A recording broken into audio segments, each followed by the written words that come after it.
Hello दोस्तों। तो एक बार फिर आपका student of the power LLB में स्वागत है।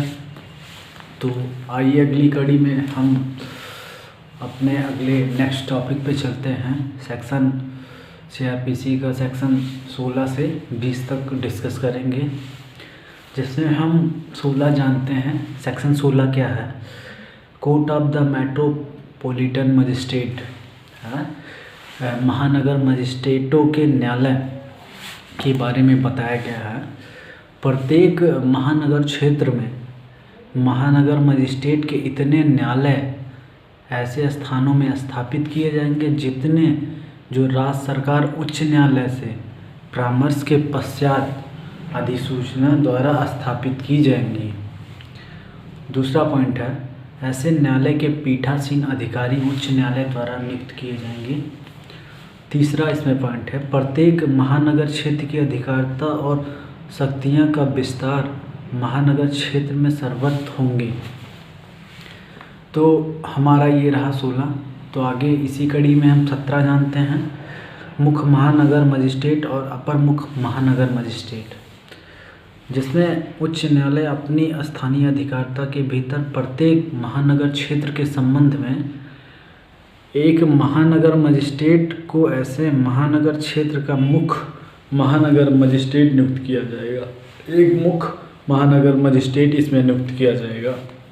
और इसमें दूसरा पॉइंट है, उच्च न्यायालय किसी महानगर मजिस्ट्रेट को अपर मुख्य महानगर मजिस्ट्रेट नियुक्त भी कर सकती है।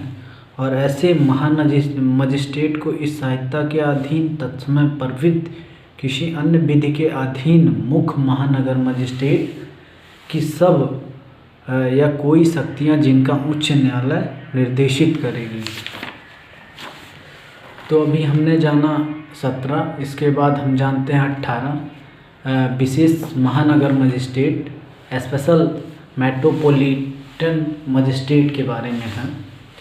तो इसमें जानेंगे सेक्शन 18 में, यदि केंद्रीय या राज्य सरकार उच्च न्यायालय से ऐसा करने के लिए अनुरोध करती है तो उच्च न्यायालय किसी व्यक्ति को जो राज्य सरकार के अधीन कोई पद धारण करता है या जिसमें कोई पद धारण किया है, अपनी स्थानीय अधिकारिता के भीतर किसी महानगर क्षेत्र में विशेष मामलों के लिए विशेष वर्ग मामलों के संबंध में महानगर मजिस्ट्रेट की स्थापना कर सकती है हाई कोर्ट। जिसमें पॉइंट दूसरा है, ऐसे मजिस्ट्रेट विशेष महानगर मजिस्ट्रेट कहलाएंगे। ऐसे महानगर मजिस्ट्रेट विशेष महानगर मजिस्ट्रेट भी कहलाएंगे। इसमें तीसरा पॉइंट है, महानगर मजिस्ट्रेट को महानगर क्षेत्र के बाहर किसी स्थानीय क्षेत्र में प्रथम वर्ग के न्यायिक मजिस्ट्रेट की शक्ति का प्रयोग करने के लिए सशक्त कर सकती भी। तो अभी हमने जाना सेक्शन 18 के बारे में, विशेष महानगर मजिस्ट्रेट। तो हम जानते हैं अब अगली कड़ी में सेक्शन 19 महानगर मजिस्ट्रेट का अधीनस्थ होना, सब ऑर्डिनेशन ऑफ मेट्रोपॉलिटन मजिस्ट्रेट। इसमें है महानगर मजिस्ट्रेट का अधीनस्थ होना, मुख्य महानगर मजिस्ट्रेट और प्रत्येक अपर मुख्य महानगर मजिस्ट्रेट सेशन न्यायाधीश के अधीनस्थ होंगे। जो सेशन न्यायाधीश हैं उनके अधीनस्थ होंगे। और प्रत्येक अन्य महानगर मजिस्ट्रेट सेशन न्यायाधीश के साधारण नियंत्रण के अधीन रहते हुए मुख्य महानगर मजिस्ट्रेट के अधीनस्थ होंगे। और इसी में दूसरा पॉइंट है, उच्च न्यायालय इस संहिता के प्रयोजनों के लिए पर निश्चित कर सकेगी कि अपर मुख्य महानगर मजिस्ट्रेट तथा मजिस्ट्रेट किस विस्तार तक यदि कोई मुख्य महानगर मजिस्ट्रेट के अधीनस्थ होगा।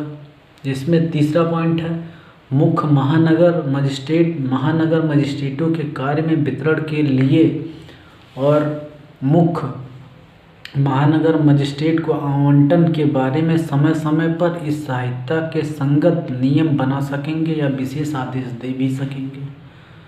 तो अभी हमने जाना महानगर मजिस्ट्रेट का अधीनस्थ होना। इसके बाद इसी कड़ी में हम सेक्शन 20 के बारे में जानते हैं, एग्जीक्यूटिव मजिस्ट्रेट, कार्यपालक मजिस्ट्रेट क्या होते हैं। तो राज्य सरकार प्रत्येक जिले या प्रत्येक महानगर क्षेत्र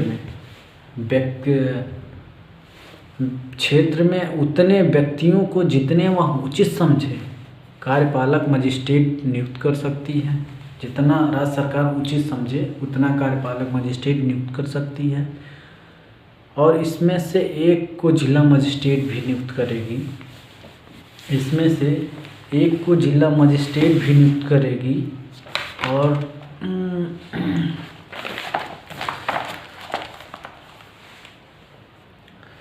और इन्हीं कार्यपालक मजिस्ट्रेटों में से एक को राज्य सरकार जिला मजिस्ट्रेट भी नियुक्त करेगी तथा अन्य को अपर जिला मजिस्ट्रेट या उपखंड मजिस्ट्रेट बनाती है।